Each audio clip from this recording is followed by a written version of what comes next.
So, a little bit of a golf story about making sure that you understand the type of trip that you're on when you're on it.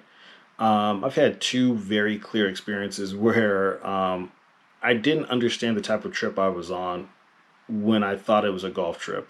My wife, before we got married, her and her brother decided to go to Myrtle Beach, and I had not been there yet.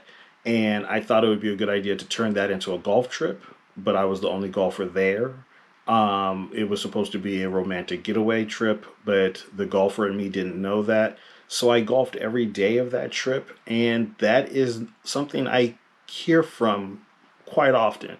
So you want to make sure that when you're on a romantic trip, that you're doing all of the things you can to make sure that you're on the right golf trip. Sometimes you have to let the golf slide, or maybe try to barter out a good situation where it's okay that you golf more than everybody else on your trip, or make sure that you have friends that always have golfers with them.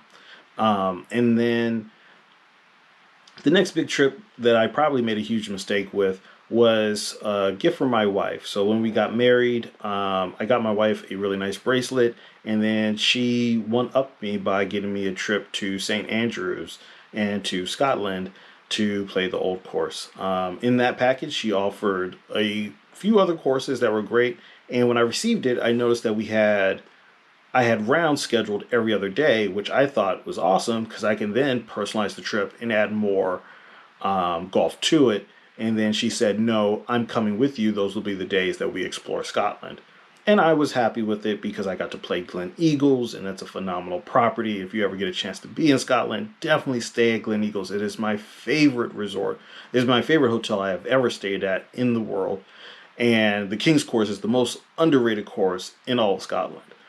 Um, so after playing the trip and finishing the trip, we had one more day in which that was the day we were departing. We had a very, very, very late departure from our hotel, and my wife said, "Oh, we should get up and explore the city before we get out of here." And so we went and we looked at things and we came back and we were happy. And then I noticed that we had about 8 or 9 hours before we had to head to the airport.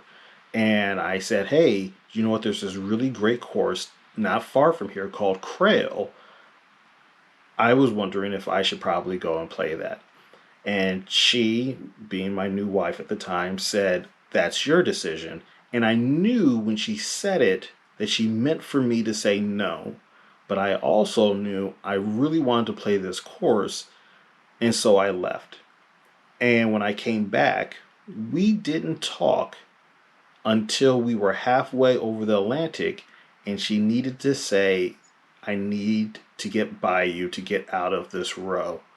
And it was probably not the wisest decision. It's not one I regret. Krill is awesome.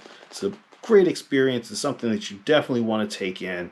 I think it's the seventh oldest golf course in the world, designed by old Tom Morris. You also have a Gil Hanse course out there.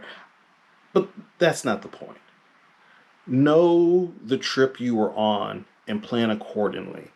You're not always on a golf trip. Sometimes you're on a family trip that you can add a golf trip to. You can add a golf course to.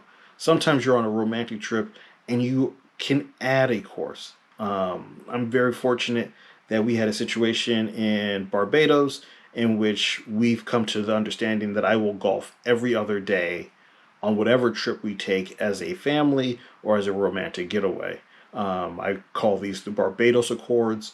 By some savvy negotiation and some life risking moves, I was able to make this arrangement, and I'm not going to complain because golfing every other day on a family or on a romantic getaway is more than what I deserve, and it's also exactly what I deserve. So, as a golfer, make sure you know the trip that you're on. Enjoy the video and have a great day.